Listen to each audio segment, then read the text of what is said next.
He ain't really shaking nothing. I mean, shit, you looking at the score, he couldn't shake nothing. What the score was last year? 52-10. 52-10. All right, I'm gonna start the show off. They probably already in here listening, and I'm gonna bring you right back in. All right? All right. Yeah.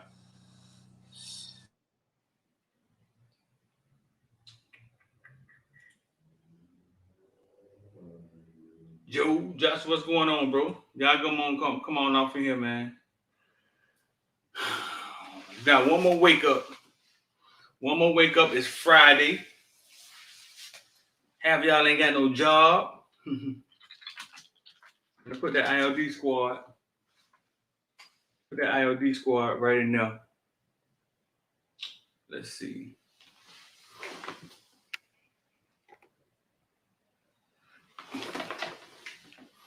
Come on, pick up my face. There it is. Do I look dark? I need to light myself up a little bit. Give me hands, thumb up or thumb down if I look dark or not.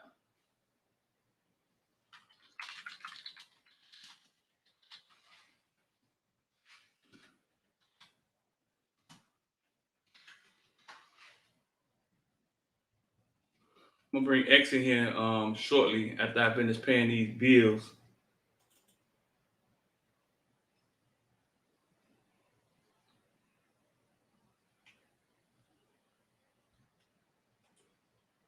I'm gonna pin this ILD squad. Pin this ILD squad right up in the YouTube section. And for the rest of y'all, I just put in the comment section, man. It's Friday, dog. Before you go buy your 12 pack of Corona, before you stop by the liquor store, dog, do something with your money, man. Spend your money on something that's gonna make money. Spend your money on something that's gonna make money, bro.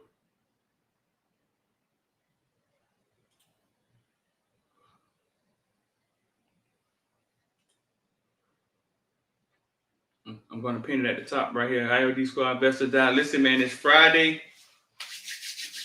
morning breath show, man. We're about to talk about everything from Bitcoin to ball. We're about to bring X in here. As soon as he stopped. Oh, he look like he's ready to come in now. We're about to bring X in here, talk a little bit about what's going on. Y'all see the graphic up there. That's crazy. Rambo got more receiving yards. Rambo got more receiving yards than they hold receiving yards and catches than their entire squad, which is crazy. Shout out to Edge, man. Shout out to Synergy Sweets. Y'all go check us out. Edge, the best taking energy drink in the world. Yeah, that's kind of crazy. He got more passing, receiving, and catches than they do. X Marvin Chapman said, "Get ready for Manny Diaz in 2022, man." Man, stop trying to give me an early heart attack, Marvin. Marvin been talking into existence, man. We're gonna have to block Marvin, man. He been talking into the existence. I think he on the little light Manny Diaz, I think. Yeah, he like Manny, you know. His boy is Manny boy right now. I think he like Manny. I think he feel Manny gave his boy a chance. Marv, you like Manny? Yeah, Manny gave Manny, his boy is Manny boy right now. So yeah, he like Manny. But I don't know, man. What you call it? Pittsburgh won last night, so no ACC for UM. That might not be good for Manny. Well, it ain't over, right? They can still lose, right? Man, I don't know who the hell they finna lose. They play Virginia. If Virginia beat them, that means Virginia goes. So, like, hey, I don't even see us like just win out and go to a bowl game. We don't deserve it. If Pittsburgh can take control of the Coastal, and win it, and we've been out recruiting the Coastal for 15 years, and we can't, we don't deserve it. We don't deserve it, dog. We don't. We don't deserve it. I hate the oh man, we hope Virginia beat Pittsburgh, or maybe Syracuse will beat them. They still got Syracuse, right? They got Pittsburgh. They got Virginia and Syracuse. Virginia got Pittsburgh and Vatech. I forgot who they play this week, but But Syracuse still, don't help us, right? you know, if Syracuse beat Pitt, yeah, it helps. It helps. It's an ACC game. Yeah.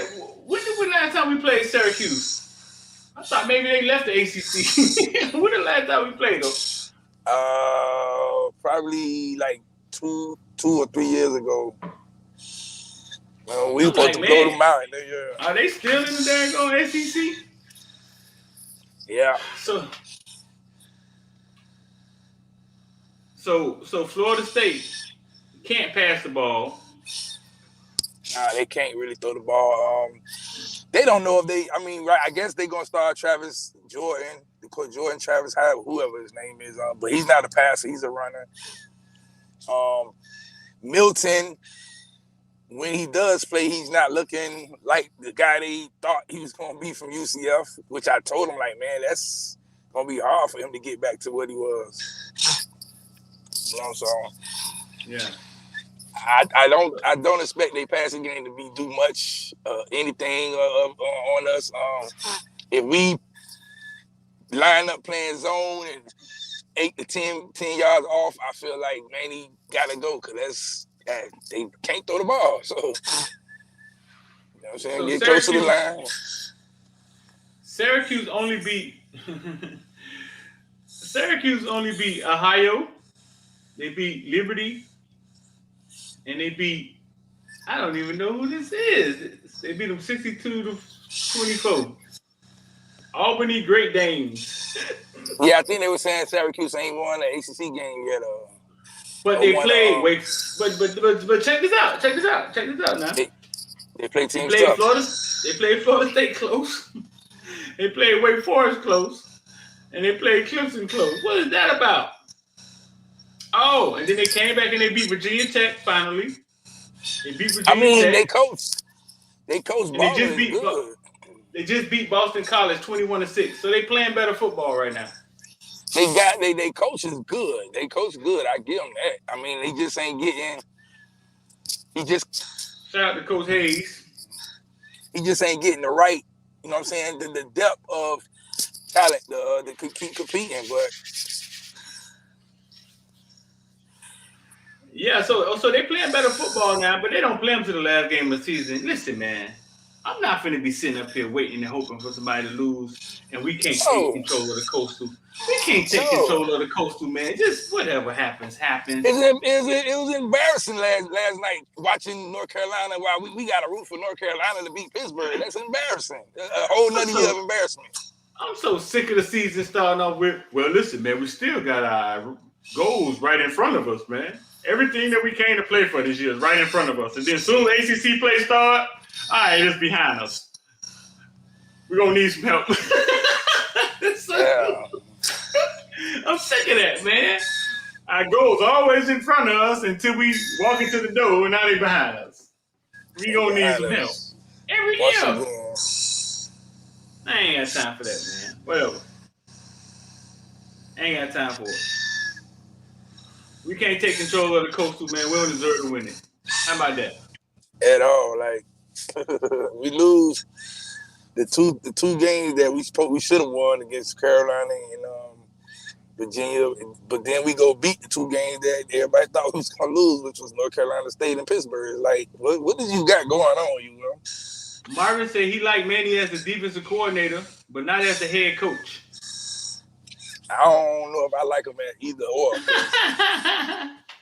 I mean, when he was a defensive coordinator, he was pretty good. But then again, the players he had, I gotta credit the players he had. He had some real good players. He had some real good players that went to the NFL. So, like Chad talked about, like, yeah, even when you're the defensive coordinator and you're still the head coach, it's hard to be the defensive coordinator. It is, because you still worrying about the whole team. You're not just worrying about the defense only. You know what I'm saying? So right. He's calling defenses that he might not call if he's just only the defensive coordinator. Right. You know what I'm saying? So, like, it might be like, oh, well, I might not want to blitz on this play because I'm worrying about getting the offense back on the field, or maybe the defense is a little tired, so we'll just keep them. Let them dick and dump, stuff like that, and just keep the ball in front of us. To make them drive, get the offense some breath or something, stuff like that. So it's like you got so much going on, special teams, getting the right players in the game, and do I got to call a timeout? Or can I challenge this play if it's a bad, stuff like that. So yeah, the head coach and being the defensive coordinator is not fun at all. So he took on the job. Marvin been drinking this morning, man. Manny Diaz do a good job. It's the players. They do bad. It's the coach. Huh? Manny Diaz do a good job. It's the players. If they do bad, it's the coach. Mama, where you at? The Rolex? You at the Rolex already? Marvin, all I'm saying is this. On Manny Diaz's watch, right, he's had... We went through my old Florida State footage the other day, 2019. We saw Blades and we saw Hall. These guys was on the team. Wiggins. He's had these players under his wing, Marvin. We're not talking about the ones that just been there for 6 months that are playing well. We're not going to give him credit for those yet, because we gave him credit for Pinckney and all of them when they was that freshman and they got to play. And we're talking about the players that he had under his wing. The players that have been there under his watch, eating his food, staying at his house, the players that he's taken care of for the last 3 years are the ones you guys want to kick out. Yes or no? Yeah, yes true. Or no? All of a sudden, he learned some new tactics that he put on James and then he put on Cam. He learned some new tactics to put on Jacoby George, and he got them right. All of a sudden, Marvin talking about, let me explain. You want to come on, dog? If you want to come on, you can come on, dog. But I know you probably at work. You know what I'm saying? But nah, bro. The players that y'all want to kick out are the players that he raised. Some of them on his defense and his position, at the positions that he's supposed to coach.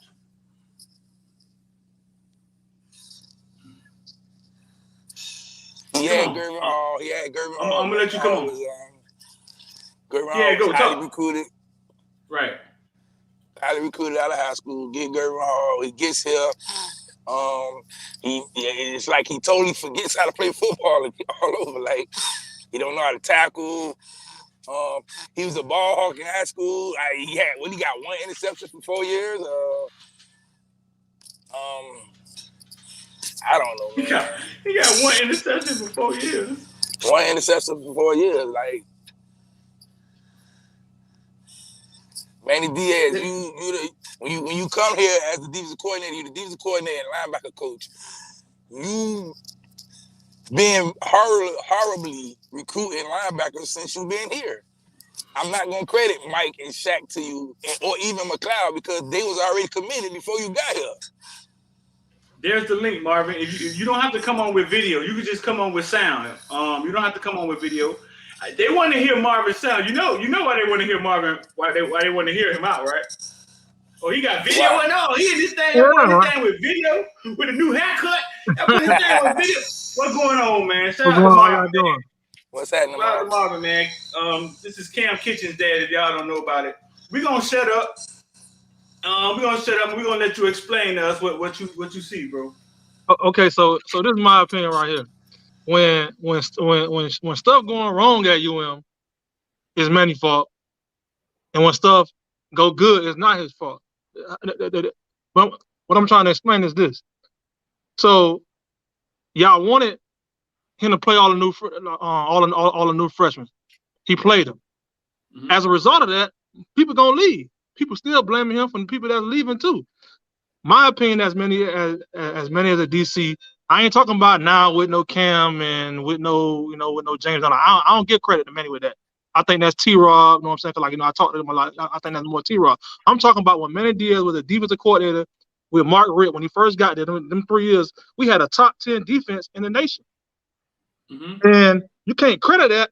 So in my opinion, he in the lose-lose, because let's say, for example, I'm talking about when them 2 years when UM had a top 10 defense scoring and takeaways. Mm-hmm. You saying that was the players. So basically, you could put anybody in there. I can go put X in there, and then X could do the same thing then. Because my whole thing is, at what point is the credit to the coach then? Because basically, I'm in a lose. If you saying that when I'm guessing you're talking about when Jaquan Johnson was there, when when they had all them defense on Jared Woods and all them. Mm-hmm. You saying that was the players. So basically, basically, Manny Diaz in a lose because no matter what y'all said it was the player. It wasn't him. Now, him as defensive coordinator now, if you look at our last few games, for example, Georgia Tech, even though Georgia Tech ain't got no high power offense, the defense only gave up 3 touchdowns. If you look at all of ACC play, everybody been going 500 yards. Everybody getting 500 yards. Literally every time you watch a game, everybody's scoring. So people always saying, let's go get a new defensive coordinator. Who in the hell are you finna go get that's gonna be better than Manny Diaz as a defensive coordinator that you can realistically pay for? And I asked that question inside of the chat that the group me. Nobody couldn't give me an answer. All right, so now let me go back on Manny Diaz been a coach 3 years. Them 3 years that the defense was good, was great. Yeah. It's a coach that we don't got on our squad no more that helped design most of that defense, which was Coach Cool. So it goes back to my point. So it's never the credit of him then. I mean, I gave him credit, but you gotta he's not he didn't design most of that defense. Them three seasons that was good. Coach Cool was the coach defensive coordinator. So you telling me the D-line coach was the credit of no, he not the credit. He not the credit. They both, I give them credit together, but I'm not just gonna say Manny Diaz was the only credit for the defense being good, because he had a great defensive D-line coach who helped him design that defense. But that's everywhere. If you look at basketball, if you look at football, you look at anything, you had to have great players in order to win championships. Ain't nobody out here winning the championships and doing good. So Manny Diaz need to get somebody on the staff that can help him design the defense back again. I'm pretty sure he's stubborn. He wants to call the defense his way. So Marvin, tell me this, right? Okay, so Manny Diaz takes over the defense this year, right? Yeah. If you had to get a defensive grade, what would you give it? I say it's probably a B. I say, hold on, let me out. Where the B at? Talk to me. All right, let's go game by game. Alabama blasting everybody. So that's not even talking about Alabama. Alabama put up 60 points on Georgia and LSU last year. They do that to everybody. Michigan State game. Until that Will Mallory fucking drop, the defense was playing good. In my opinion, when you're on the field all day, and your offense ain't giving you no help, then you're gonna give up points. So the first three quarters in Michigan State game, the defense played fairly well. I mean, that's in my opinion. What about App State game? App State game. What was the final score in App State game? Not final score. We couldn't stop them people. We were running all over us. Hold on. Come on. Let's be realistic, man. I think App State probably gave up. I think App State game you probably gave up 3 touchdowns. You could look it up. Dog, if you're running the defense and you give up 3 touchdowns in college football right now, you're doing pretty goddamn good. Marvin might have a point here, dog. Hold on. Next game. Might have an arguing point about Manny being defensive coordinator. What y'all think? Now listen. Now what you can't explain is us being the worst tackling team in college football. Now you can't explain that, Marvin. Okay. So y'all with the oldest players in college football. I agree with that. Okay, I agree with that. Y'all at practice. Who in the hell teaches like people kill me when they say, who in the hell teaching like this is the same defense that he was running 3 years ago? Who in the hell teaching these kids to not tackle nobody? That's players, bro. Like I'm sick of everybody always blaming everything on damn coaches. Bro. You gotta go out there and make plays. Yeah, tackling is more on the individual player, but it's the fact that they keep allowing it. It's like, okay, well, they miss a tackle, you gonna keep allowing them to miss tackles.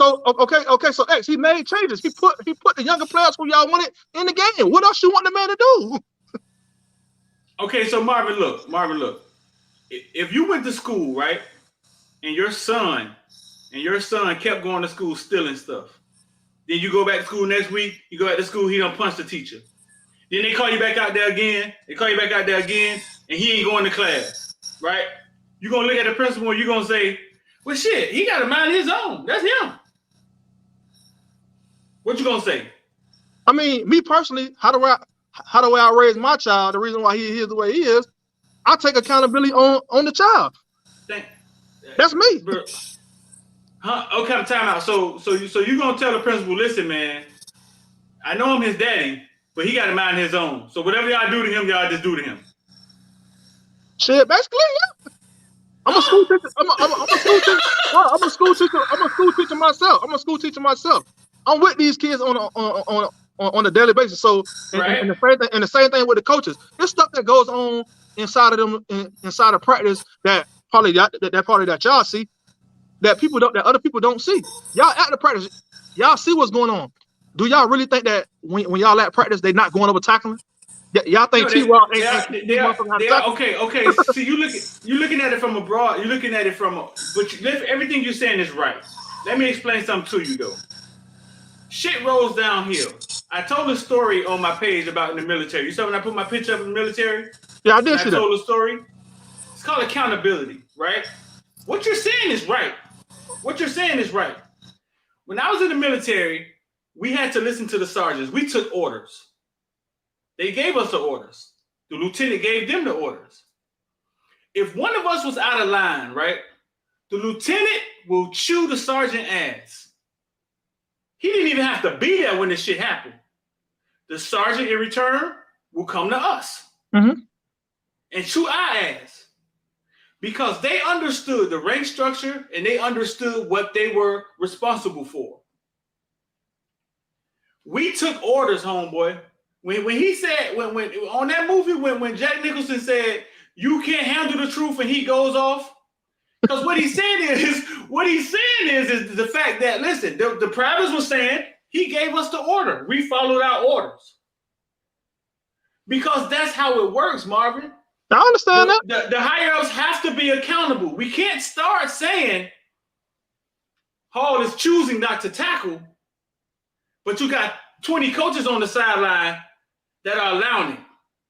I get that 100%. Because the accountability isn't there. I get what you're saying. It's something there that you can't see, and it's the accountability. It's the bar. It's how bad do we want to tackle? What are the consequences of him not tackling? That's the stuff that's missing. You know what I'm saying?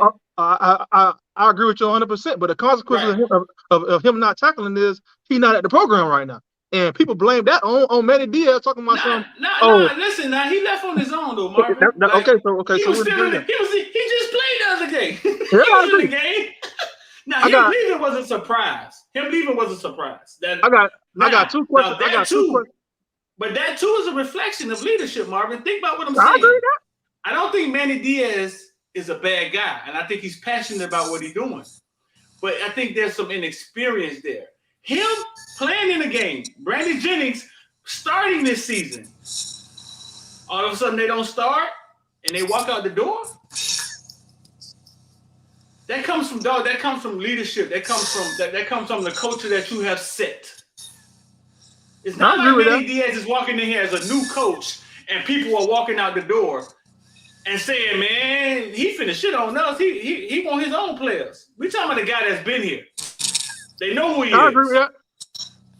I got two things and I'll be out. The first thing is this. You good. You straight. Man, listen, man. You part of the show, bro. You good. Yeah. So the first thing is this. The reason why I agree with y'all that Manny Diaz should not get, because don't get it twisted. I be in there joking around. Me personally, I don't think Manny Diaz should honestly get another shot. But when I was looking at the video of the guy with you just now, I agree that people need you got to give me some time. I agree people should get at least like 5 years, you know what I'm saying? At least to try to get your recruits in there, do it your kind of way. Mm-hmm. So that's my only thing. The reason why I don't think Manny Diaz should get another extended time, because it's not going to be no other time that you're going to have 19 returning starters and you can't win. In my opinion, if you can't win with 19 returning starters or at least get to like a coastal, then you got to go. But but the last thing I gotta say is this. The last thing I gotta say is this. What? Please, Mr. D or anybody, because y'all got more knowledge than some of the people that was in the chat, because nobody couldn't answer this question. Please tell me another defensive coordinator who we could realistically hire that could have did a better job going into the season than Manny Diaz. I think the way Miami's set up, you got to find somebody that we are probably not looking at. That up and coming guy that's at a program that we're probably not looking at. But you know what I feel, Marvin? Now that you on here, go ahead. A realistic one would have been Will Muschamp. He was available. That's realistic. I don't know if we pay somebody like Will Muschamp. I mean, okay. You think we could afford Will Muschamp? We really want to pay Manny Diaz. We ain't. So listen. Okay, but Will Marvin, is an analyst. But Marvin, he's an analyst right now. So you think he'd be cheap coming out of the suit? He's an analyst. So if we could have just said we'll give you $1 million this year, you think he wouldn't have took it? He's an analyst. He ain't getting paid no $1 million. Marvin, this is what I fear. I fear James and Jacoby and your son, right? Coming in on fire, just like Pinckney, just like Shaq, just like McLeod, just like Ja'Cory Harris. I fear them coming in on fire, right? Mm-hmm. And not getting better. I mean, that's you've seen it. We've seen it happen over and over again, bro. I mean, I can agree with you. That's what I fear. Yeah, I've been a Miami fan my whole life, so I agree with that. So as much as we get happy about how good the freshmen are playing, I say to myself, I've seen this before. Yeah, I agree. I've seen it before. I saw Ja'Cory Harris go to Florida State and carve him up. And then all of a sudden he don't know how to play. Trust me, I agree with you 100%. My whole thing with this, my whole thing with people with this defensive coordinator thing, it's not like it's great defensive coordinators just laying around college football and nobody hiring them. Like right. That's not how that shit work like that. Like you see Florida just fired their defensive coordinator, but he was making $1.8 million a year. He was a top dude in the nation coming in 2019. Yeah. You're not just going around. Yeah. You're not going down the street and say, hey, Coach Max, you want to coach for you? Like it doesn't work like that. So I feel like Marvin got a point. I feel like the defense was playing okay when the offense wasn't playing okay. It was playing okay. And the offense wasn't doing anything. The defense was never perfect because there's a lot of things that they do out there is like head scratching, but it was playing okay and the offense wasn't doing anything. I agree with him on that, X. If you go look at every ACC team, besides maybe a Clemson, who they probably got one of the top 3 defensive coordinators in the nation, everybody else is getting blasted. Go look at Wake Forest is just undefeated, and they just give up 55 points to fucking North Carolina. Yeah, we know that the game set up like that. Every ACC team is giving up 40 points a game every week.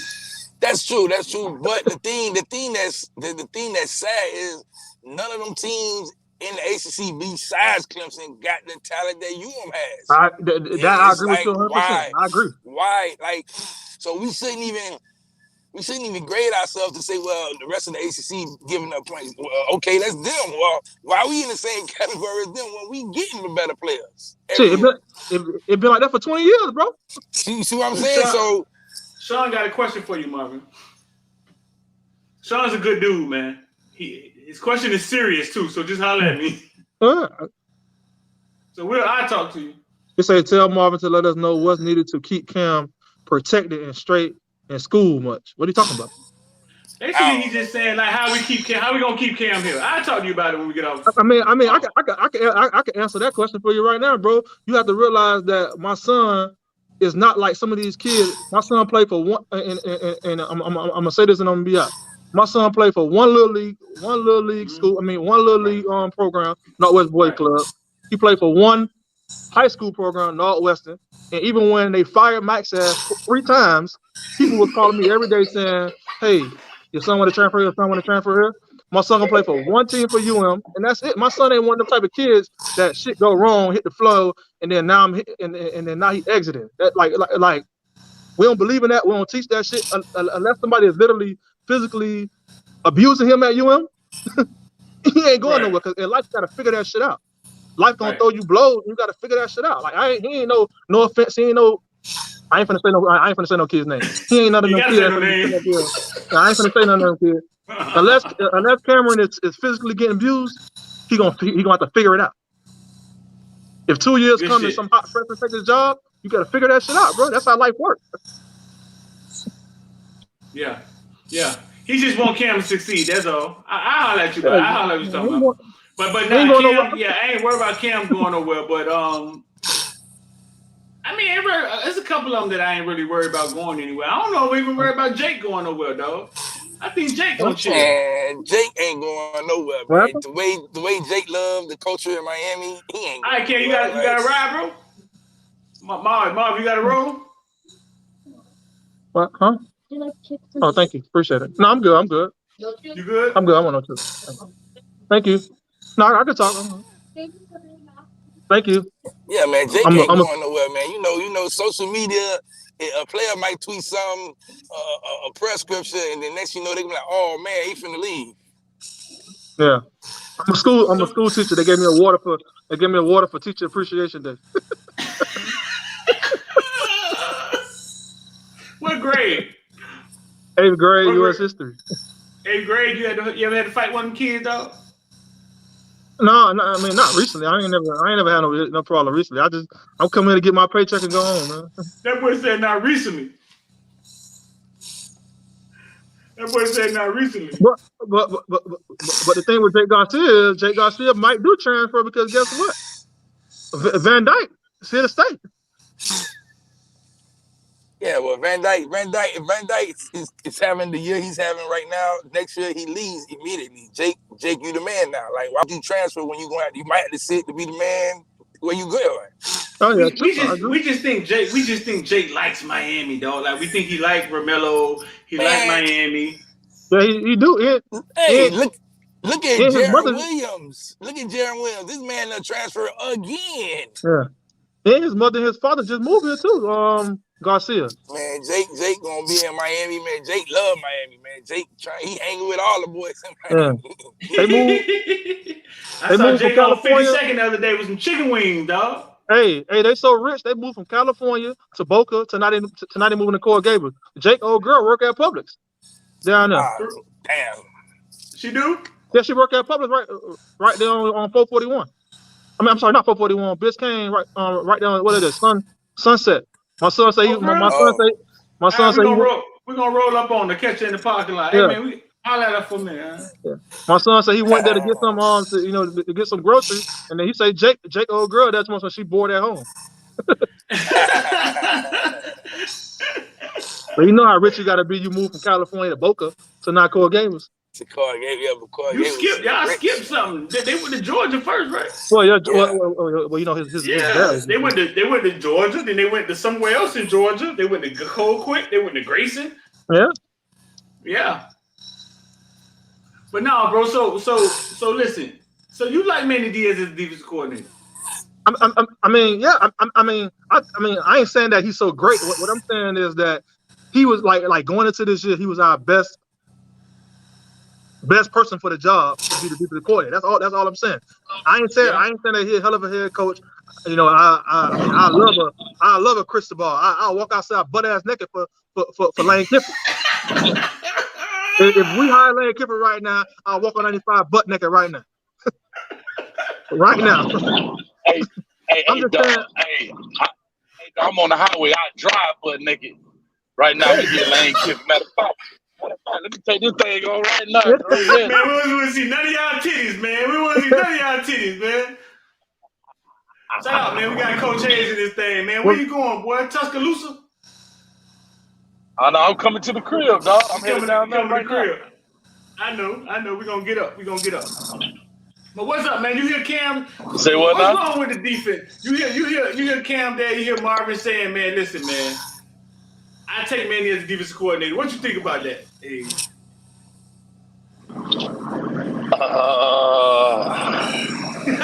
Hey, Coach Hayes, who else? I'm gonna tell.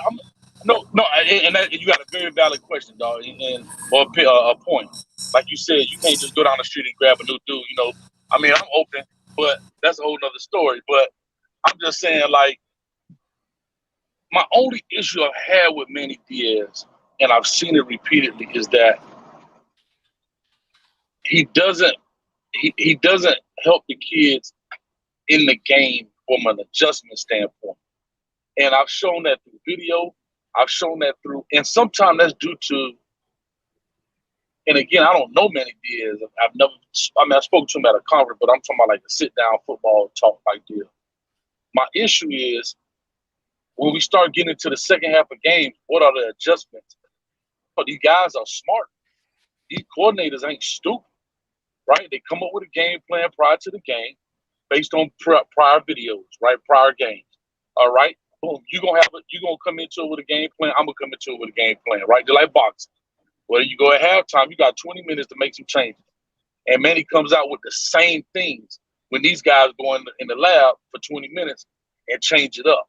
You see what I'm saying? And that's my only issue I really have with Manny Diaz in that sense. And I don't know if to other experienced guys around him, I don't know that. I can't speak on that with 100% certainty. I can only say that because I don't see any changes. That's my opinion. But Coach Hayes, I'm gonna give you this right here. Go to the last 5 or 6 games right now, or anybody who's watching this, and go look at UM fourth quarter. How many points they done gave up?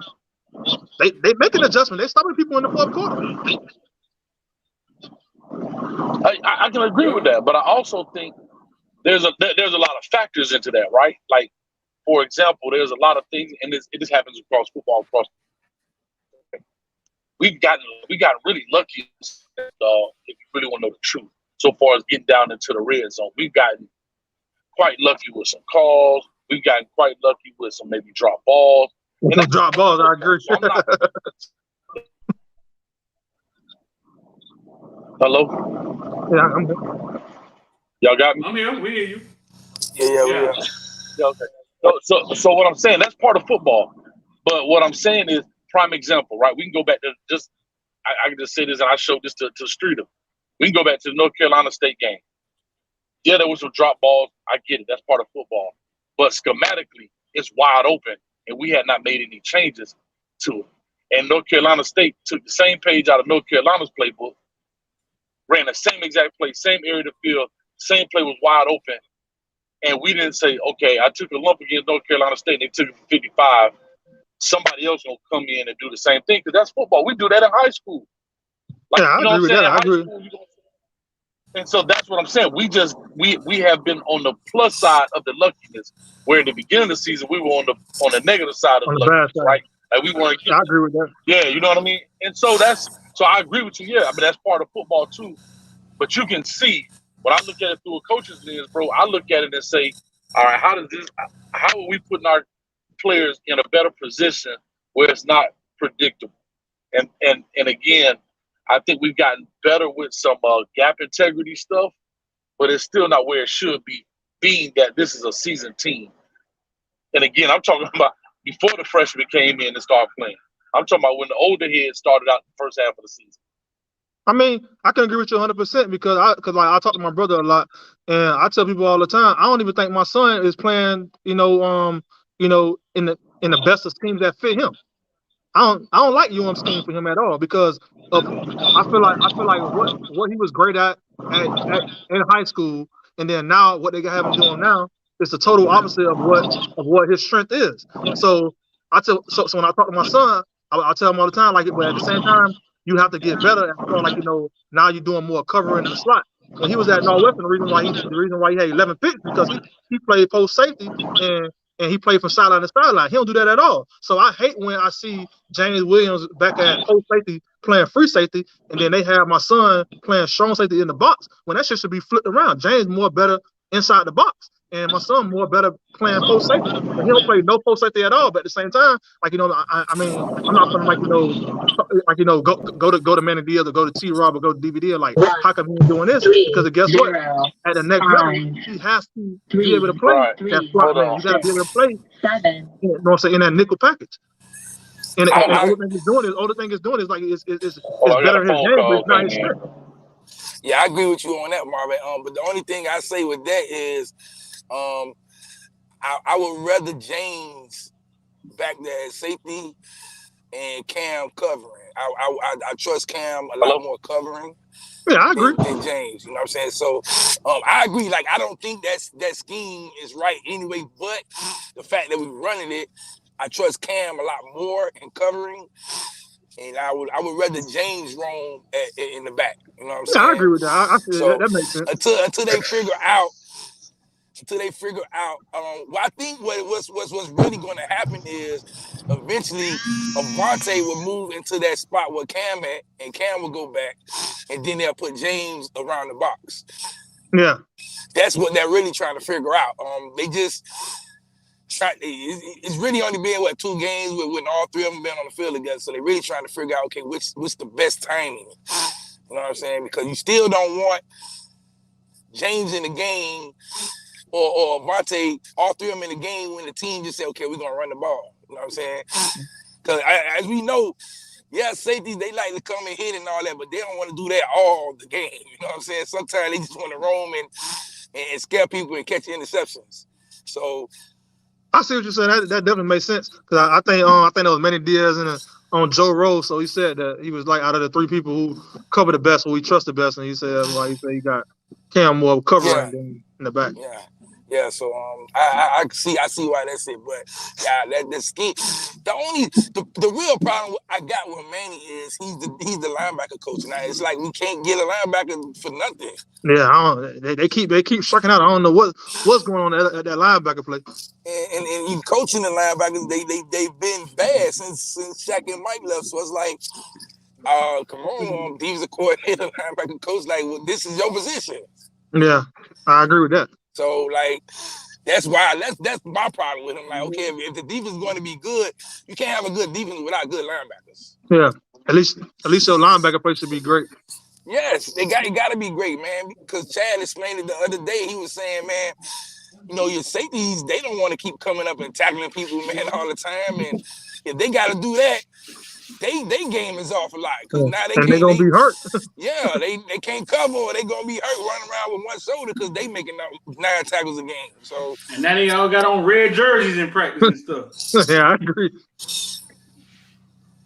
Yeah, man, I got kicked out. I don't know what happened, man. Yeah, so Manny Diaz got to definitely get it right with the linebackers. Like, our linebacker play has been horrible since Mike and Shaq left, man. It's just,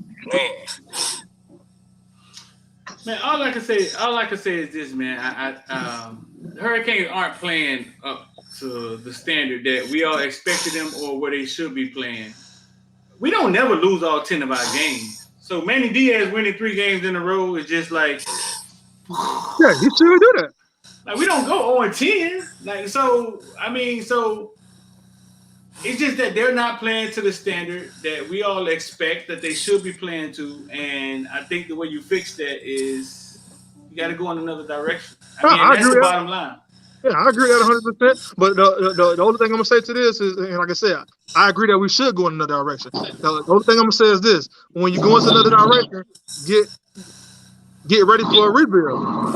Get ready to lose recruits and get ready to, start all over. That's all. But we University of Miami, like, losing recruits, you could just replace them. Like, we got the most fertile in the nation. This is the most fertile background in the nation. So losing recruits, it won't hurt because you can replace them.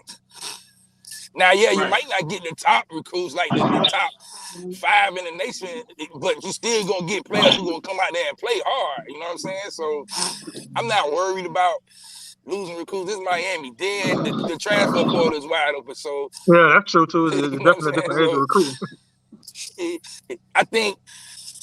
I think if we was to get the right hire, my guy is Mark Stoops. I think if we get somebody like that, man, I think the program immediately, like, because he's going to stall that right now. It's like he's going to stall accountability immediately. It ain't going to be let's wait 3 years. Nah, it's going to be like right now. I think the lose recruit thing is like a cliche thing that we just say because I think these boys about to go to the transfer portal and they about to go BOGO shopping in transfer portal. And them players just sitting there. You feel me?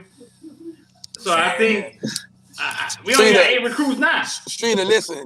I looked into the transfer portal yesterday.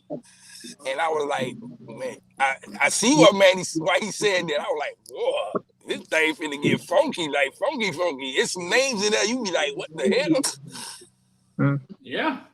I was talking about a couple of them yesterday on the show.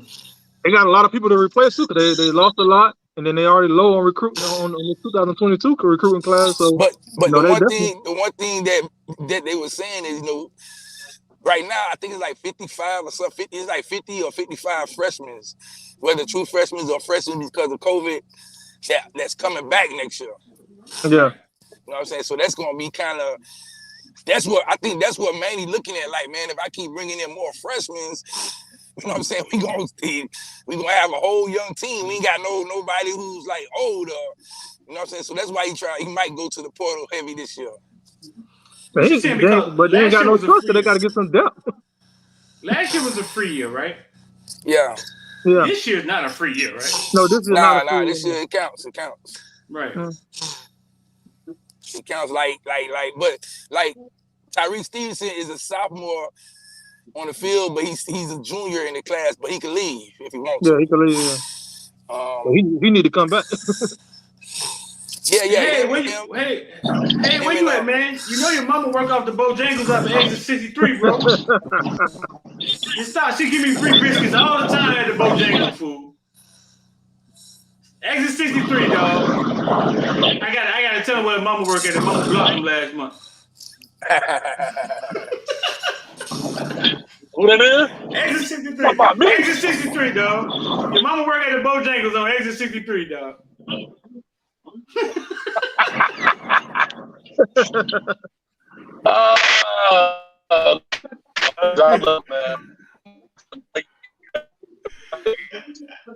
Man, we freezing up again. Wait up. Let me see. I'm gonna take myself. Huh? Can you hear us? See, he the one driving. I think he might have a bad signal. You can hear us? What happened to the street, Ela? I'm here. Yeah, Coach Hayes, he got a delay. Freezing up. Yeah, he probably got a delay.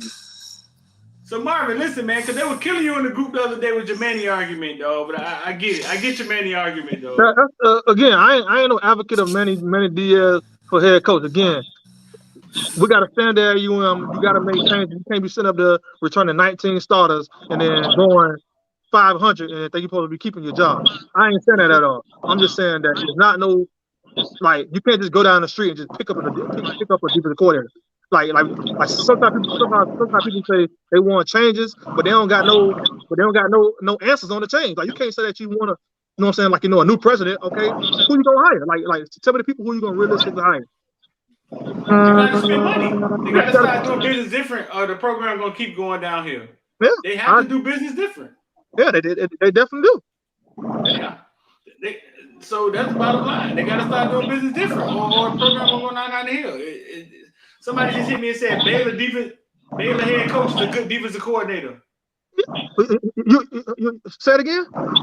They said Baylor head coach. I think somebody, I don't think that was a Coward dude or one of them dudes said that idiotic thing. You really think David Arano is gonna leave Baylor and then come to UM? Like, think about that. Buddy was 3 years ago. Buddy was a top assistant coach in college football. Buddy is the cream of the crop. He's the cream of the crop as far as DC. He coming to UM? He's still the head coach at Baylor. Yeah, he's the head coach at Baylor right now. That was the same defensive coordinator who was at Wisconsin. That was the same defensive coordinator who was at LSU. Yeah. I was up there when he was recruiting my son, but he ain't coming to UM. Come on, like you got to come with realistic people. Come with realistic people. The people ain't coming to UM. You think he's gonna leave? I got a question for you, Hayes. Marvin was saying that when Manny do something bad, we blame Manny. When he do something good, we say it's the kids, right? How does a coach show consistency? How do we know if it's good coaching? When we say somebody getting good coaching, how do we know it's good coaching? I know one way is consistency, but how can we tell that it's the coaching, dog? It ain't the kids. A lot of it, man, you can look, like, for example, right? A lot of it, they're in position. So, for example, last week, those fumbles are strictly on the players, not on the coach. right? Like for me, those fumbles are strictly on those players at that point. The players there had big what? Had big gain, it just went through a bad series. With like say for example on the defensive side with the tackling, right? There's a lot of want to in there, but are guys in position, right? Because here's what people don't understand, even with tackling. Just because you're there, you're not in the best spot. Does that make sense? And so when you're not in the best spot, that's where the coaching comes in. For example, right? When we trying to vice a dude, I got a guy on the inside shoulder, guy on the outside shoulder. That goes to coaching. But from a fan standpoint, a lot of guys really don't know the nuances of football. They just say, he got to make the tackle, you know? And that's kind of the same thing I think me and you was going through, Streeter, when we were talking about Bubba Bolden on that North Carolina play. Right. He going through Alligator Alley again. Oh, Lord, I'm looking good. We back? We back? Yeah, we got you. Yeah. So, nah, he ain't Alligator Alley. You in Alligator Alley, dog. Nah, go ahead on. Mama, what you on break, bro? Well, no, I mean, I just had students come in, but you know, this is my chill period. Ain't there's like computer class type thing, so ain't really got nothing to do. Yeah, I'm good, man. I'm the top. Y'all see why the kids can't pass the FCAT? Whatever they call it today, the BSAT, the JCAT. I'm a top performer, man. I'm a good teacher, brother. They ain't gonna bother me. But this the last thing I'm gonna say is this: Manny Diaz ain't have a shot. Y'all, including you, D. Y'all blame this man for Virginia loss. Y'all said that was poor time management. I want to know how in the hell that was Manny Diaz's fault for Virginia game. The man literally did everything he supposed to do. And then y'all still blame the man. Don't get me wrong. All of it's his fault to me. Don't get me confused with nobody now. All of it is his fault. To me, he's the leader. He's the leader. I mean, all of it is his fault. No, but the Virginia game was when we was leading the damn country and missed tackles, right? No, I'm talking about that last. I'm talking about the last drive. I ain't talking about the whole game. I'm talking about the last drive. At the end, I'm talking about the last drive.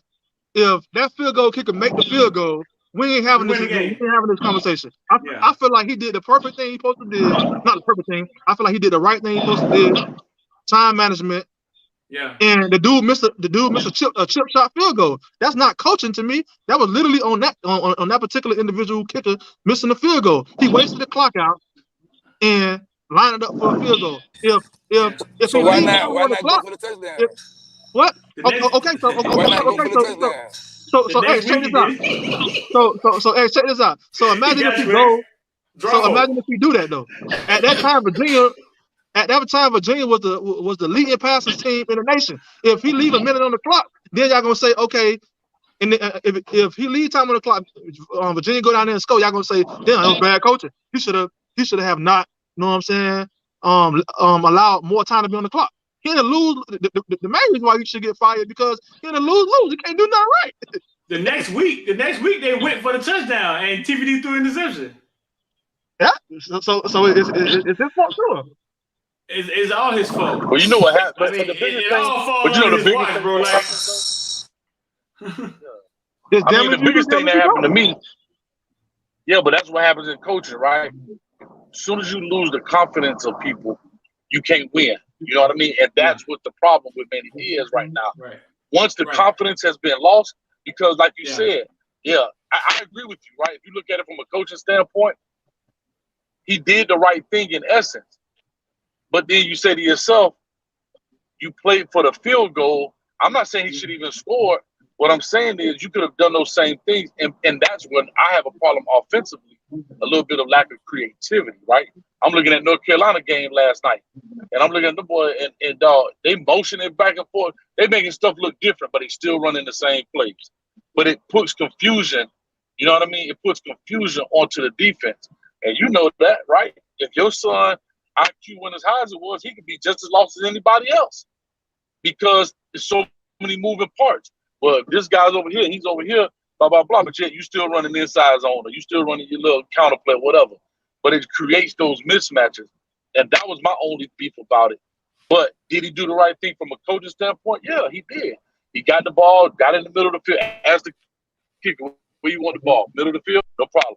Go over that TVD, get in the middle of the field, get down. Chip shot. You should make that easy. I agree. But the problem is the week before you play App State and you win by 2 points by the skin of your teeth. I mean, it's a culmination of all of that stuff that's hurt Manny Diaz right now. Not just it's an accumulation, right? And that's why I say it's his fault, because why are we in that predicament? Why are we in that position anyway? Where we got to make a last-minute field goal against Virginia, against App State, against North Carolina. Like, we've been in the ACC for all these years. We out recruited everybody in the ACC besides Clemson and Florida State, and we in close, like literally close games, nail biters, or losing games against these same teams. It's not. I'm not. That's just me. People say, man, you too hard. I say no. Y'all just accepting to be mediocre. Like I don't accept it. I never accepted it. That's it. So our next head coach gonna blow North Carolina out, blow Virginia out, blow NC State out, blow Syracuse out. That's what's gonna happen.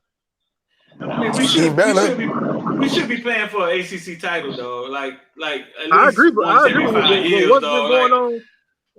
What's been going on for the last 20 years? But you know what, yeah, but you know what, though, Chad, I'm gonna say this though. We keep hiring low. But I'm gonna say that that's the expectation. We're the only team in the ACC that brought back 19 of the 22 dudes.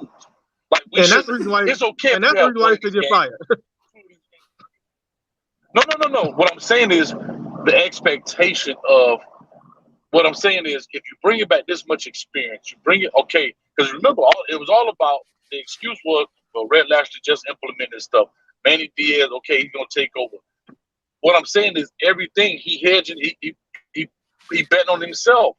And now that you're doing that, you're winning subpar games. Just think about this. You're winning games with supposed to be subpar players. But then you go look at a Michigan State who's got 40 dudes that ain't never played together coming in and whipping behind. And think about a Kenneth Walker. Nobody ever heard of Kenneth Walker till this season. Yeah, I agree. Nobody ever heard. I agree. I'm saying it's a combination of all of those different things from an expectation standpoint for Manny Diaz and this staff, where COVID was actually our blessing. God bless. Got ahead of the curve. Yeah, I agree. Yeah. No, that's what I'm saying. I ain't trying to cut you off, Coach Hayes. I agree 100% about what you just said. That's the reason why he should get fired for everything that you just said. That's the reason, because it's not going to be no other time period where you're going to have 19 returning starters coming off of COVID and all the rest of this stuff, where you're going to have that kind of build up, and also you kind of like you hedge your bet. You say that you're the deep of the court. That's the reason why I think you should get fired right there. Yeah. Them starters coming back seem to be the Achilles heel. Them starters coming back seem to be the Achilles heel. Now teams that brought back starters in a good system, they thrive. Wake Forest, those teams who brought back starters in good systems, because some of these coaches be 1 year away. God damn it, man! If we could have kept James Walker them for one more year, we could have yada yada yada. You know what I'm saying? And it showed. I mean, listen, I just think Miami just been hiring inexperienced coaches for the last 20 years. You know what I'm saying? And it's not his fault, dog. The man passionate about Miami. He cares about Miami. If they're not going to do business different, then fuck it, just keep them. You know what I'm saying? But if they're going to do business different, Miami has to move on. Dog, did anybody see the Dolphin game last night? Did y'all see that offensive coordinator? Did y'all see those plays that they was running, dog? They were on fire last night. Listen, bro, they was on fire. Hey, now he breaking up now. No. I seen them hand the ball to Gaskins. Gaskins throw the ball back to Tua. Dog, listen, the nigga Tua threw the ball back to Gaskins. They was running all type of. I was at the game last night, man. So from where I was sitting there, you could see it all develop. They was on fire with creativity last night. And that's what helps you win games. When you're not that good, bro, when you're not that good, and you can just line up and just whoop somebody behind, you got to get creative, dog. And that's where we are right now. You got to get creative.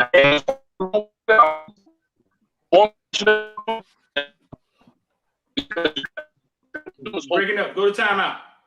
Breaking up, dog. You gotta go time. Go to timeout, fool. You know, Alligator Alley or some shit. I don't know what's going on. We're back. Pull over, yeah, man. Back, Go to your mama hey. Bojangles, man. Pull over, man.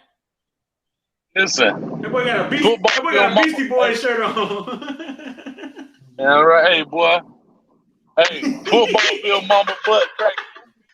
I lost signal when I was driving through it.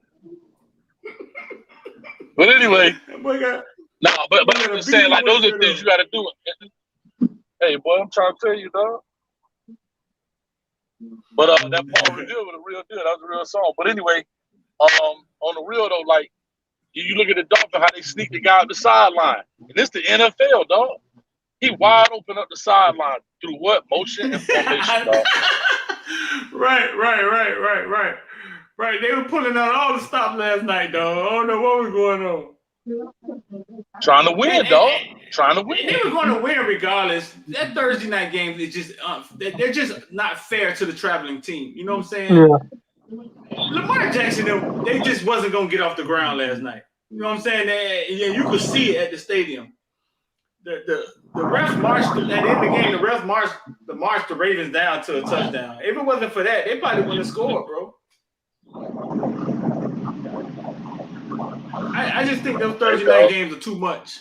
They're too much for the traveling team. Not enough time to prepare. That's why the game be so sloppy. Mm-hmm. Yeah. So what y'all think this weekend, man? Give me, Bobby. What you think, man? You think the Canes gonna win? I mean, they should be. FSU only won 3 games. They lost to Jacksonville State. If many of them can't beat FSU, then they need to just let him stay up there and be a analyst up there at FSU. What you think, Hayes?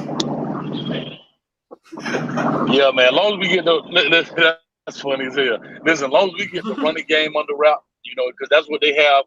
They've created an identity, right? They tried to do it with the pass and it didn't work out. Kenzie Milton didn't work out how they anticipated.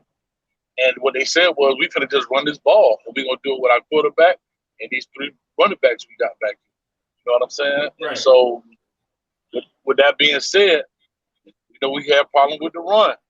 So, can we fit the run properly? And how are we offensively match up against their defense? It's really going to be a Georgia Tech part 2, man. You want to know the truth. Yeah. But I think they're better. What you mean by that? What you mean by that, Georgia? Meaning the style. Yeah, they can't throw the ball. They run the ball.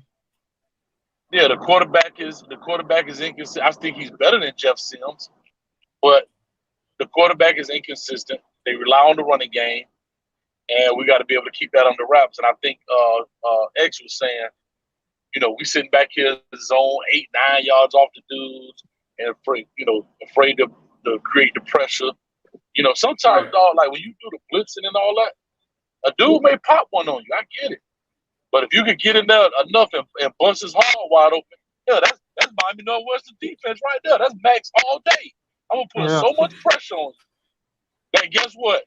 You're going to either crumble and you might pop one out, but then that's why you got a Cam Kitchen back there to catch him in case he take off. Right? Just being real.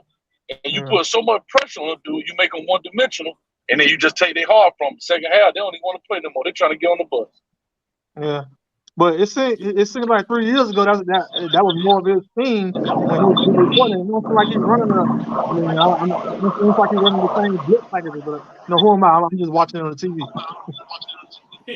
He got the same personnel, huh? No, he don't got the same personnel because our D-line was amazing that year. Right. I don't know, man. Yeah, sometimes coaches, bro, they become new head coaches.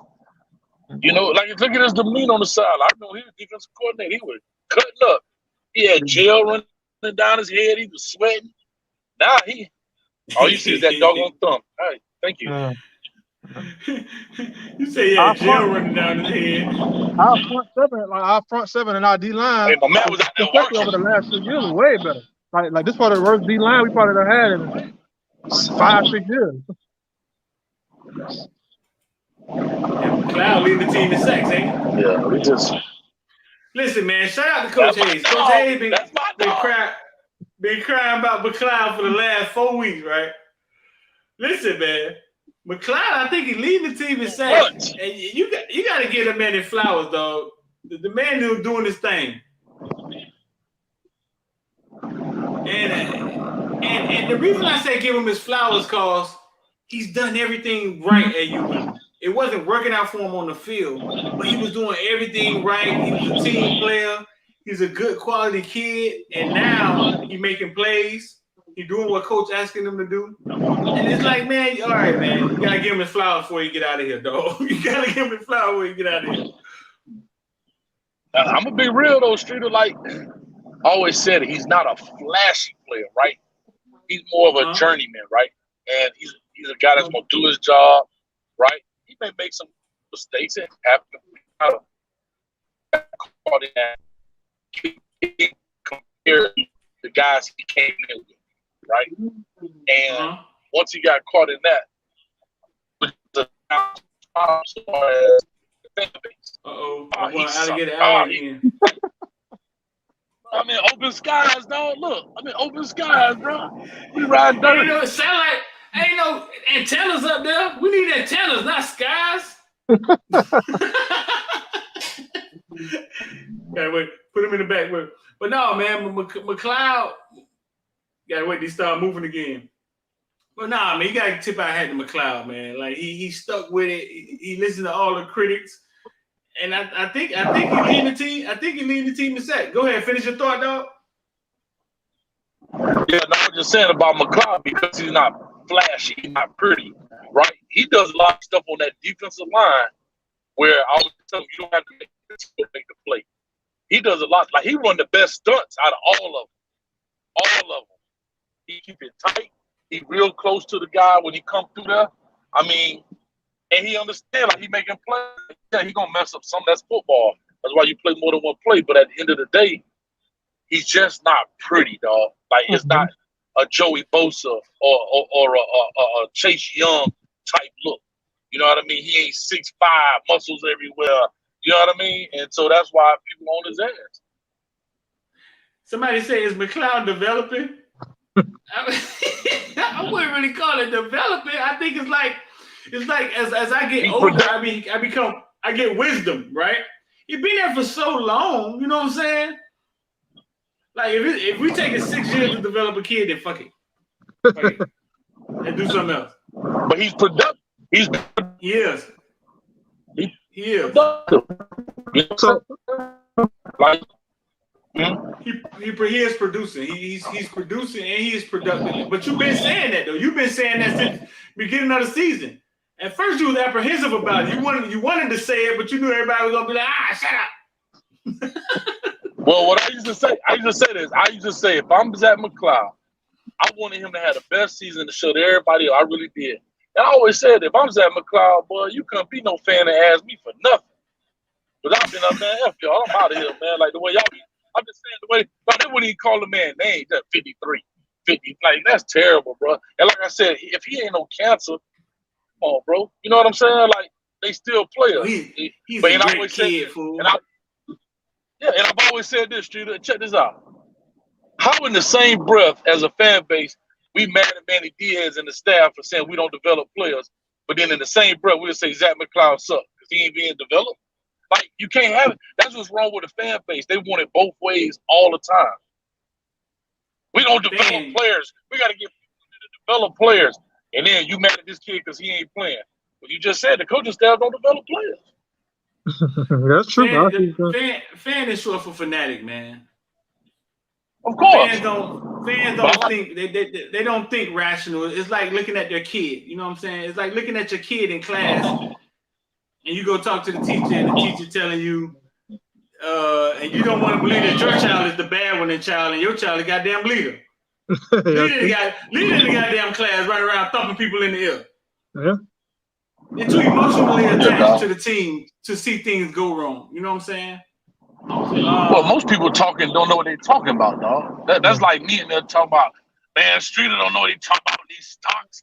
He don't know what he's doing because the stock went down 5%. He always talking about stay in it, IOD, blah, blah, blah. But I don't know nothing about stocks.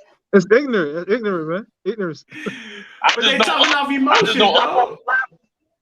But I'm saying, I know up on the graph is good and down is bad. Yeah. They talking from emotions, man. They talking off what they see on TV and they speak from emotions. Yeah. Also, guess what else? What they hear. If they hear another podcaster or Stephen A. Smith or anybody say something like that, they going straight to it. Yeah, McLeod don't produce nothing, but they heard Stephen A. Smith or one of these podcasters say it. That's it. Man, I don't. Fans are fans, though. I can't take it either way. Somebody came in my comment section the other day and was like, "All right, Streeter." Now I never seen this dude come in a day in their life. All right, Streeter, what happened to your Blake James prediction? I said, what happened to it? I said, Blake James wasn't coming back at the end of the season. Like that's a person that didn't even see the video. You know what I'm saying? like, what happened? I said, Blake James won't be returning. Like, it ain't nothing happened to it yet. It ain't even played itself out yet. But they fans, man. You said, Hayes. They're people that they want you to be. How you say the saying? They want you to be wrong. They're fighting for you to be wrong. And they're not even playing in the realm of you may not be right. They're just trying to prove you wrong. That's it. Yeah, I've learned now, and you told me this, boy. As soon as you start getting the spam or whatever you're doing, you done made it.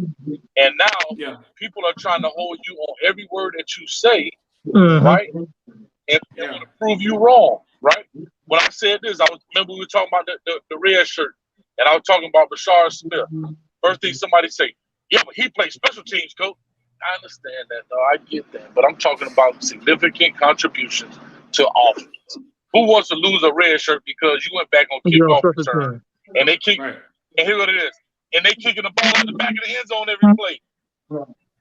Right. Every like, you know what I'm saying? Like, so I want to go out there and lose my red shirt so I can hold both my arms out wide and tell everybody we not get out of here with that. Everybody, you watch the ball go in the end zone. Yeah, I'm going to lose my red shirt to do this. Marvin, tell us this. The coaching staff love Carter, right? Yeah, they do. You know why? You know why, right? Tell the people why they love him. Because they could trust him. Right. Coaches play who they could trust. And this doesn't really happen on the field, right? It happens off the field. It's both of them. I mean, and like, you know, and I asked my son that at the beginning of the season. I was like, "Yo, what's up with Carter?" He was like, I mean, I haven't talked to him recently about it, but he said Carter was good. He said like Carter do everything right, like, you know, he do everything right in practice. So I think that's more what it is. Like, you know, the coaches play who they could trust. Right. You were saying that he worked hard. He worked hard, yeah. I remember you saying, Cam, he worked harder than everybody. Like, because when he was started, I'm like Carter. I'm like the same player we talking about. But that's what he said. Right. It's the same thing. It's the same thing with even like what's the other kid? I mean, I ain't saying that he's sorry, but Will Mallory. All of them, they play Will Mallory because my son was like, Will Mallory is the nicest kid on your team. So he was saying that like, you know, Will Mallory the nice person on the team. So he was like even when Will Mallory dropped passes, he messed up. He was like nobody said nothing to him because he's just so nice. He nice. Yeah, they said. Coach Hayes, what does being nice come into play when you were a coach? So my question to y'all, you can date my daughter. Hey, you can date my daughter, but other than that, if you can't play, you got to go, dog. What does being nice come in there? I just sent you money. Can I tell them to put those computers away before my time? That's funny, dog. Okay. No, like, I mean, I get it, right? And he made a point. Like, you can trust players, right? So you can trust players. So I get that part, right? Right. But that's back to coaching, right? Sometimes coaches tell on themselves. So if Amari Carter is technically doing everything right in practice, why is it not translating to the field? So it's not an Amari Carter problem. It's a teaching problem. And Chuck, I guess you're a teacher from what I can deduce from what you were saying. Right. You know this. You can't blanket teach all kids. You got to teach kids differently. Some kids can translate. Some kids you can get on the board and just talk to, and they got it. Some you got to take on the field and get it. So if they saying that he's doing everything right, what I would love to see is what the grades are for the game after they grade them in the game. Now that's what tells the story, not about what you did right in practice. Because when you do stuff right in practice, you're getting set up for success. I want to see how you grade out. Gotcha. That right there lets I you know. don't understand that nice part. You said he nice. Yeah, that's what he said. Nice He was like, Will Mallory nice because he was like even after that, I think that was Michigan State game, and he dropped that pass. He was like, nobody said nothing to him. He was like, he's just so nice and he's so well mannered that nobody bothered him. That's what he said. What? Wait a minute, what is going on? No, listen, man. I think we better get in a dog fight tomorrow, man. And the worst thing that happen is if we go out there and get beat bad, dog. But we're gonna be in a dog fight. I mean, we're gonna be in a dog fight. I mean, to y'all, to y'all, I mean, not saying y'all, to fans, man, at the same time, y'all probably want us to lose, right? Because the more we lose, the more Manny gonna be up out of us. So we gotta pick a side. I never wanted it that bad. I never want. I want to see the team win and play well. It's great for business for me. Great for business for me. I honestly feel like if Manny Diaz went out, that'll be what, like 5-6 wins in a row. They ain't gonna fire the man for making the necessary changes that the fan base and all the alumni wanted. Y'all wanted the young guys to play. Y'all wanted him to take out this person, take out that person. What would his record be? What would his record be if he went out? If they went out and win the ball game, it'd be 9-4. They ain't gonna fire the man after being 9-4. Hey, you think Manny get fired after 9-4? No. No, not at all. You go 9-4. You ain't getting fired. You coming back. And on top of that, his thing gonna be his two scapegoats gonna be, okay, look, I put the young freshmen in. Now I got 53 young freshmen coming, like that's gonna be sophomores now. And then also his other scapegoat gonna be I forgot my train of thought, but the other scapegoat gonna be is gonna be injuries, and also the hope of now I got these young people these young players, and I made these changes. Now, you know what I'm saying? Give me another, give me an extra year now. You can't. But can you say injuries when the people you brought in has produced? Oh my God! Look at Rooster. Look at the quarterback. Like, could you say injuries when the people you brought in produce more than the starters? Yeah, but at the same time, all the people come. So basically, this year, the only people that will leave on offense will be Mike Hurley, Rambo. I'm pretty sure he'll leave. He'll be a fool not to leave. So Rambo and Harley, and I think like maybe 1 or 2 old linemen. So that's like so that's 8 returning starters on offense, and on defense we losing McLeod. Who else? Bubba Bolden, and you got 2 safeties coming in behind him. Who else you losing? That's basically it. So next year his thing gonna be I'm returning 18 starters again. Or 17 starters again. But we can't forget his track record though. Like we can't just start in 2021 and forget the track record. You know what I'm saying? I'm saying you saying that, but what I'm saying is that's gonna be Manny Diaz scapegoat. His argument is that I'm returning 17 players. I made all of the changes that y'all that y'all wanted me to got. I got all the bad apples out of the team. All the people transfer. Now look. Well, unless Ray Charles is looking at firing Manny Diaz, I can only think that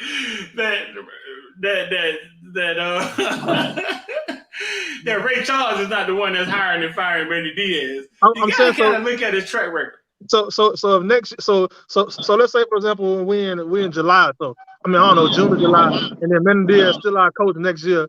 What's gonna be your vibe coming into the school? It's coming into the year. You gonna be what? How you gonna feel? Can I go first? Leaving. Go ahead. Because I think it's going to happen. I want to go first. Nesta Severa leaving, right? Okay, we gotta let it tell. Go ahead. So here's my problem with that. My outlook. Okay, let's go back to the fan. This season, because we had all the returners, we're going 10-1. We're going to lose Alabama, but the rest of them we're going to win. Woo, woo, woo. With 19 returning starters. So now, do you come in this season with the same expectation? Like, that's the problem. Do we come in with the same, even though the young guys are playing, Cam and James and all these cats are playing well, but do we come in with the same expectations? Because think about it. Your son and that crew got 1 year under their belt. This crew right here had 3 years under their belt. Mm-hmm. Like, so the question is, I ain't gonna lie, I'm gonna be neutral as hell. I'm gonna react to the wins and losses. I'm not gonna come in and say, if somebody asks me, well, what's your season prediction on the record? I ain't got one because I don't know. Because, like, to Streeter's point, I hate to say it, the history says this. This same group of kids that's leaving now, right? The same group that's leaving out right now have been under Manny's tutelage for what, 3 years? Yeah, for 3 years, yeah. Now you're gonna start over with your son's group of kids, and they're gonna have what, 3 years? And that's what we can look. I'm just talking about looking forward to 9-4. And I hate to say this, what happened when your son get a junior and that the team continuity ain't looking right, and we get a young Bobo Jackson come in at safety? Yeah, he's better than Cam. That's how fans' foolishness go. Hey, It's just you can holler at my son. I told him that. I told him that this past weekend when I was fixing his car. I told him the same shit. That was the same exact word too. I was like, look, the same thing can happen to you. I told them the same exact word you said. I told them the same thing. Yeah. So I mean, listen. Now when we go to the practice, Hayes, I'm gonna mute you, Hayes. Now when we go to the practices, it's a different vibe at the practice. They're coaching with more energy. They're getting after players. It's a different vibe at practice. And if that turns into him winning out, you saying what would I say? I wouldn't really have any expectations coming back, but I would say that, hey, listen, I saw them starting to coach the players harder, and then I saw the team play different. Let's see if we can build on that, I guess, if they bring him back. You know what I'm saying? But I think the culture has to change. I think it has to change. I think it has to change. I don't think somebody who's been there 6 years can change their stripes and get 50 young men to believe that, hey, I'm different now, or hey, I'm going to do this now, and hold their feet to the fire. I think the culture has to change, bro. I do. But you said if they bring him back, I just be like, hey, listen, I hope what I saw they build on, and let's go. Miami winning is good for business for me. I mean, I don't want them to ever lose. Like, I don't want them to lose. I just want them to be winners, man. I want the goal to be national championships and not winning. Hey, man, maybe we can come third in the Coastal, man. I don't know what our goals are anymore, bro. You know what I'm saying? I don't want that. I don't want that for the program. The bar has been lowered. But you know what's sad? Yeah, but you know what's sad about that whole thing, Streeter, is the fact that, and this is what bothers me, you had to have basically a depletion of talent for you to change your coaching style. Yeah. Like, you had to stand up, like, your butt cheeks got to be truly burning on the hot seat for you to turn up in practice. Like, that bothers me. And then here go the second thing. For the young guys, it's the new cotton smell, right? Man, this new, we the hot-ish, da-da-da. But then, once the new cotton smell wear off, don't think about players. They can see bull crap coming a mile away. Oh, that boy going through Alligator Alley again. Get him out of here, man. Have a coach. But okay, go ahead. My bad. My bad. We used to have a coach, right? We used to have a coach. He was a wide receiver coach. He would coach like this all day. As soon as the head coach come around, man, y'all get in line.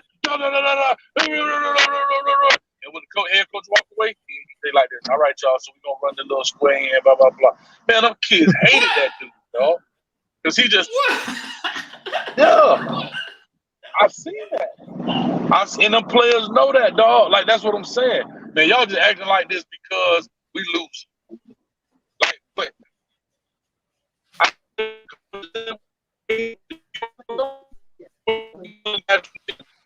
go behind if he had to. I bet you kept his job. I bet you that coach kept his job. Yeah, pretty sure he did. But that's flawed though. I bet you he kept his job though. I bet you that coach kept his job. Yeah, he did. But that's the point. But what are you getting out of the players? Now them players saying, man, you flaw. Like, especially our kids at the crib, you know, they're gonna tell you straight, man, coach, man, you be putting on, man. Like, come on, dog. Right. But nah, man, I'm never the one. I'm never the one that hope they lose, man. Show of hands in the comment section, man. How many of y'all hope Miami lose this weekend just to get Manny Diaz out of here?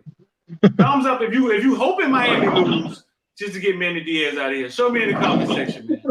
I don't think there's a lot of people out there that's built like that, though. Hey, we can't have it both ways. Cause guess what? If you keep the more he keep winning, the more they're gonna bring him back. But that's what I keep yelling, Marvin. We always win. We never go 0-10. Al Golden won. Randy Shannon won. It was 8-game winners, 7-game winners. Yeah. Middle of the road coach, above everybody. Right. Everybody's saying never. So see, there ain't a lot of people built like that. You know what I'm saying? Now my homeboy T be on that, boy. T be like, man, listen, man, I hope we lose everything. That's the only way it's gonna happen. Huh? Only way change gonna come, boy. We lose it all, boy. I hope Florida State blow us out. But I'm gonna say this, Streeter. What's the purpose? But I'm gonna tell you this. I changed my tune. I've said this before. I said it on my show. If we're not gonna go after, like you said, Chap, we're not gonna go after the lanes or the top echelon of this. Keep Manny Diaz, dog. I hate to say it, but because my thing is, if you find, okay, let's say we lose. Huh? No, I'm listening. No, I'm just saying, because so what? We lose all the game. We fire coach, and we gonna get another dude. That's, if you look at his record, a middle of the road dude. Like, we look at a middle of the road. And can I say this? And I know people talk about Stoops over there in Kentucky. I think he's middle of the road dude. He's just striking right now while it's hot. We're not gonna get that dude 6-7 years to get it right. I'm sorry. And the only reason Kentucky kept him, because he's 500, right? And guess what? Kentucky has nothing. They have no bar. They've never won nothing. So this right here is like, whoa. But in 2 years, he don't produce the same type of record, he'll be gone. He's gonna be gone. In 2 years, as much as everybody loves, guess what? Because the reason Dabo had so long, because Clemson ain't never won. Bro, most people didn't know Clemson had purple in their uniforms, dog. Like, nobody watched Clemson until it was South Carolina. That was the team of South Carolina. The Gamecocks was this team for the state. Like, now that now the bar has been risen up to this point, it can't go down. And so 2 more years of that, he's done. Look at this. Doggone Ed Otron. He a Louisiana dude. Old that tiger. Dude working on shrimp boats and stuff. And this cat fired 2 years after winning the Natty. Come on, bro. Right. And the COVID year in there. With a COVID year. Come on, dog.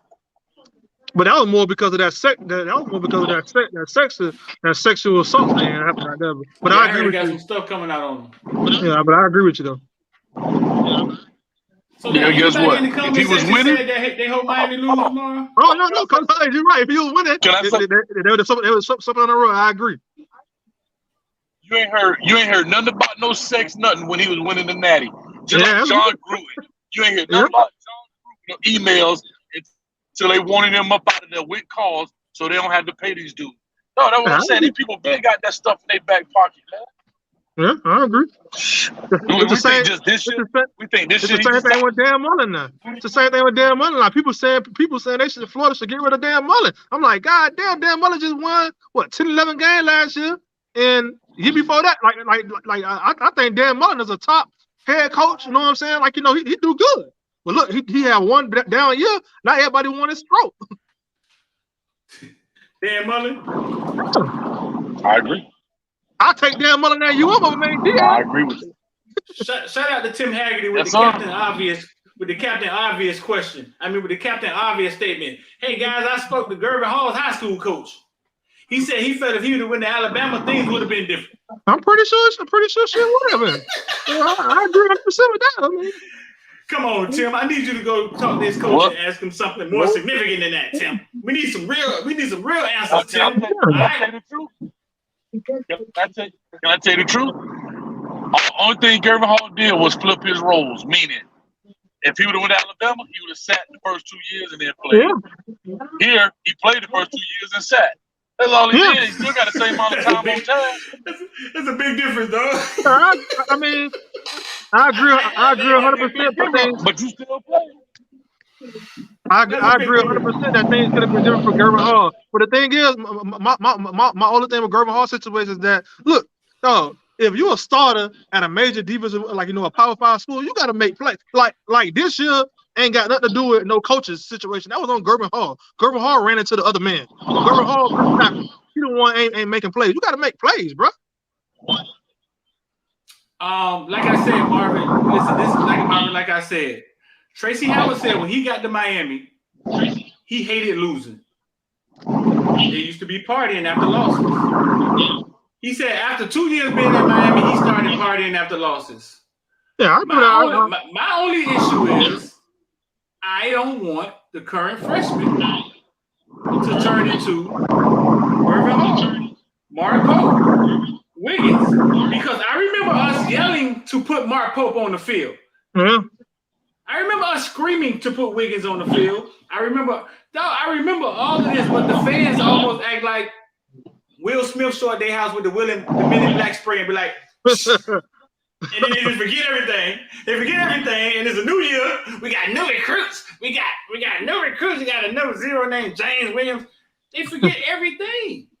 I agree. Hey, I agree with you 100%. But my only get back to that is, in my opinion, when Mark Pope was at UM as a freshman, as a sophomore, Mark Pope was dropping shit every time. He was dropping the ball. That's not coaching. No, I don't give a damn what you're talking about. Coaching ain't got nothing to do with you dropping the ball. If you want to, you got to catch the ball. It got something to do with what happens after they drop the ball, Marvin.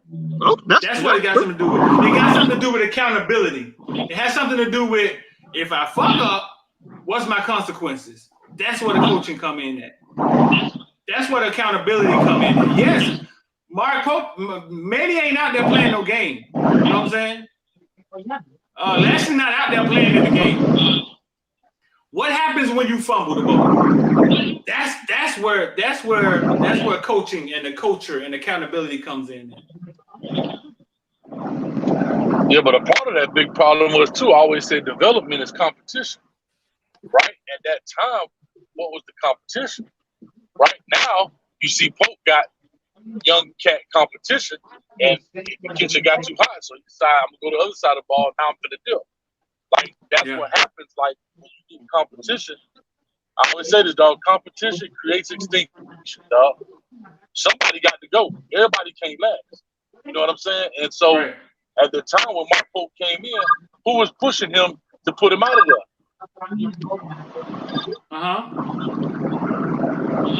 asking who was pushing him to put him out of there? Oh no! Remember, we had really nobody behind him at one point in time. Remember, like we didn't really have.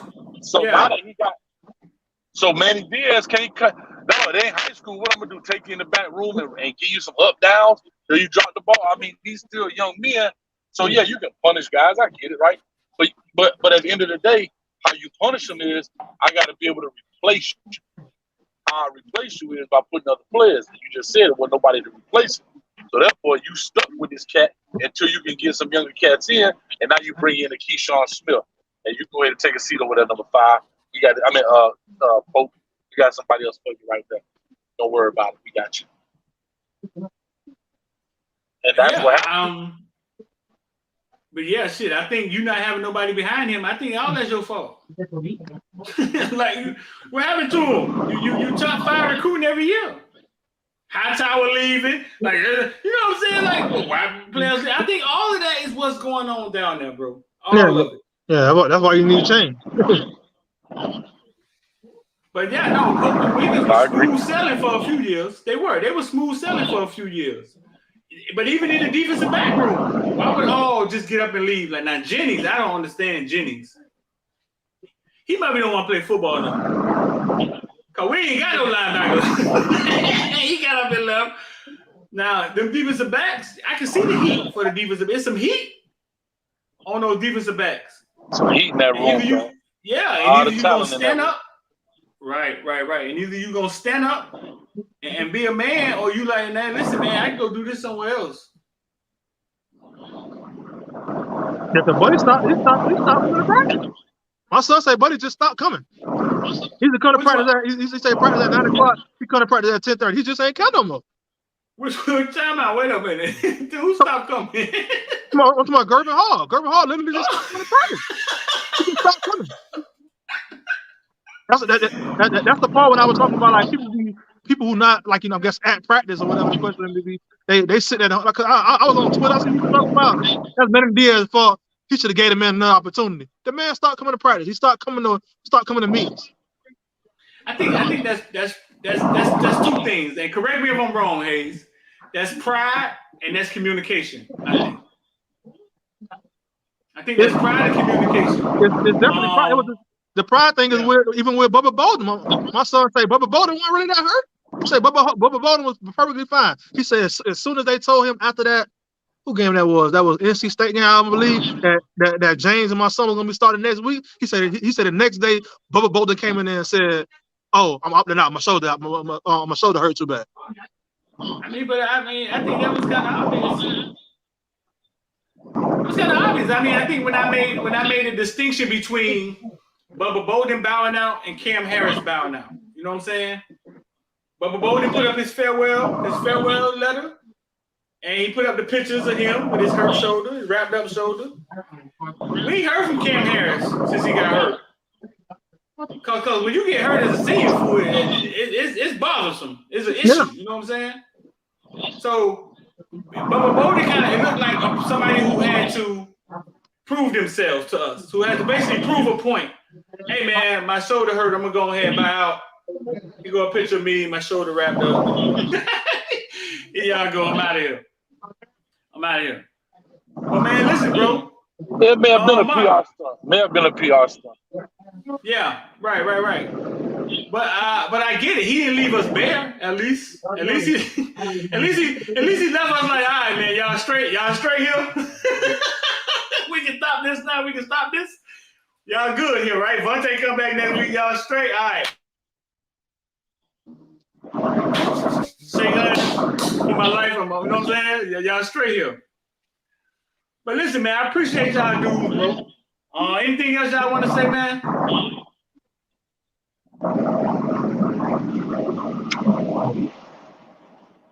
Anything you want to say, Hayes? I got about 2 more hours on the road, dog. I got about 2 more hours on the road, so I can stay on if you want me to. Man. Appreciate you bringing me on, man.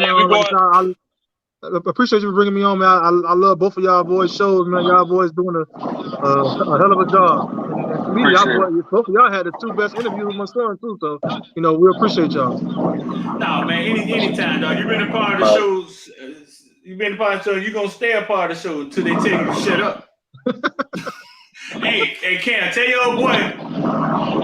We're gonna come see us. All right, man. Appreciate y'all. Hey, I'm gonna hit you up, all right? Yeah, hit me, dog. All right. Well, listen, bro. We on fire here today, dog. We on fire here today, dog. Y'all see we on fire. So listen, man. That's an hour and 30 minutes. I wasn't even planning on being here that long, dog. Good Lord, man. I gotta get a nap. We got playoff games tonight, though. You know what I'm saying? You got Hayes still in the background. Hey, dog, they say stop watching porn and driving at the same time, dog. We need you to get home safe, all right? Hey, listen, man. It's Friday, dog. Listen, y'all want to get involved with the market, man. Here go the link right here. IOD Squad. We stay getting money. I was going to put up a whole bunch of stuff in here. Where y'all can, because I know a lot of y'all don't follow me on my Instagram. Go follow me on Instagram, monetize me. That's where we put at all the winnings and then all the stuff that all the take profits that we be hitting. Let me see right here.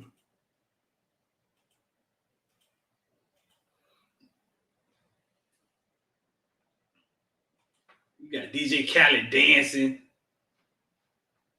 Y'all go follow me on Monetize Me, man. LCID, 700% on LCID. That was just win. No, it wasn't December the 17th. That was 4 days ago. December the 17th is the call. What else we got, man? We got P Hill. P Hill say, man, I was up $30 when I woke up this morning. Nothing like making money in your sleep. And I asked him who told him about trading. He said, coworker told me about trading 5 years ago, but I never did anything. It was until I keep hearing you talk about it and I decided to give it a try. Man, listen, man, we're a community in here, man. We're here getting money, man. 300%. What am I talking about right here? Let's see. 57% on the BBY call. IOD Squad, man. We in there printing money, man. I tried to get y'all to get down with it. BBBY, Bed Bath & Body Beyond, 6,000 this morning, 357% on the BBY call. IOD Squad, man. We in there printing money, man. I tried to get y'all to get down with it. I tried to get, but it still ain't too late, man. Listen, man. 786-405-9499. Send me a text or just go click the link. If you're on YouTube, it's pinned to the top. It's only, listen, bro. Listen, this is what I'm gonna do. It's Friday. It's Friday. I'm gonna give y'all a jug. It's $35. I'm gonna make it $20. Only for the day, though. I'm gonna make it $20 for you to get in for the day. I'm gonna go and change that right now. I'm gonna make it $20. I'm sure I can. I'm the boss. I could change it to what I want to change it to. $20 only for the day, dog. Y'all get in. Come get in. I just want to see y'all win, man. That's it. There it is. It's changed to $20. Only for the day. I just want to see y'all win, bro. Come get on the platform.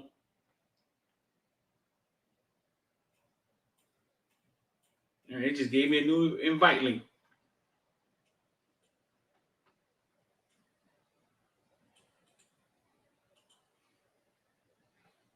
So $20 for the day. It's gonna go back tomorrow. Now your monthly might be $35, but it's $20 to get in today.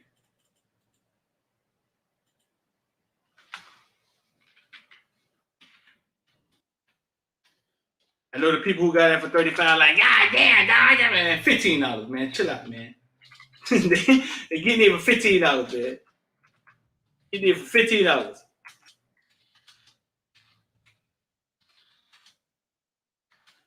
And we talk about crypto. We talk about all that stuff, man. Y'all come get involved with what we got going on, man. Florida State week, dog. What time we kick off tomorrow? 3:30? I was supposed to make it up there.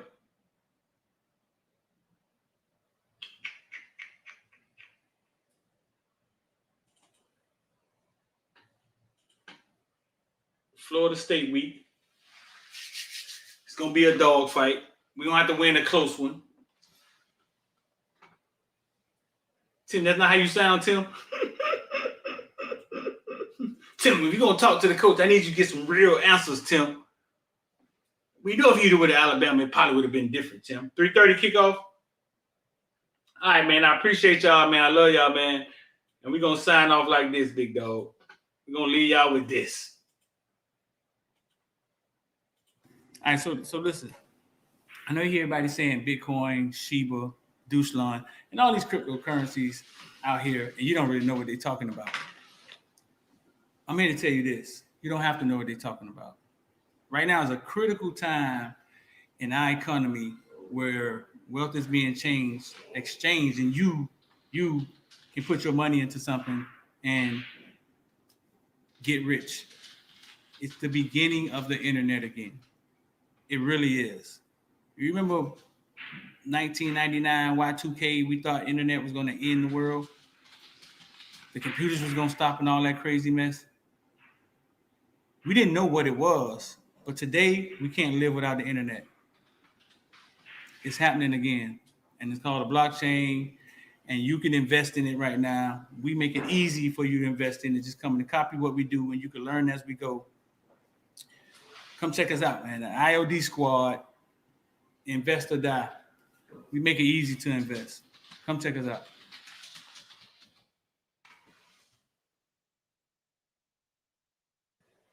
All right, so listen. I know you hear everybody saying Bitcoin, Shiba, Dogecoin, and all these cryptocurrencies out here, and you don't really know what they're talking about. I'm here to tell you this. You don't have to know what they're talking about. Right now is a critical time in our economy where wealth is being exchanged, and you can put your money into something and get rich. It's the beginning of the internet again. It really is. You remember 1999 Y2K? We thought internet was going to end the world. The computers was going to stop and all that crazy mess. We didn't know what it was, but today we can't live without the internet. It's happening again, and it's called a blockchain, and you can invest in it right now. We make it easy for you to invest in it. Just come and copy what we do, and you can learn as we go. Come check us out, man. The IOD Squad, Invest or Die. We make it easy to invest. Come check us out.